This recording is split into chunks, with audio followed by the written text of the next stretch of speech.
SOLIDWORKS 2021 has a huge set of new features and performance enhancements.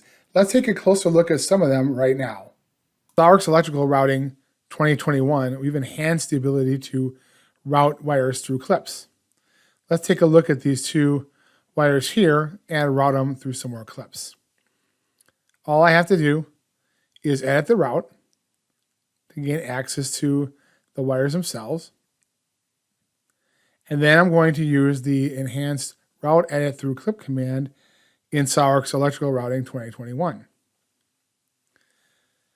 So the next step is to simply select the axis of the clip and then click on whichever wires I want to run through that particular clip.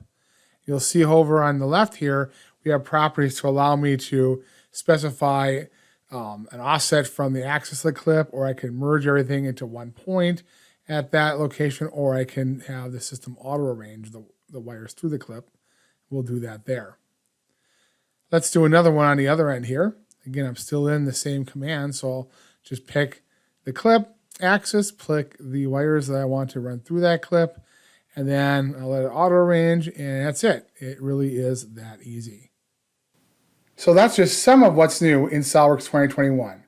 To find out more, go to www.gsc-3d.com today.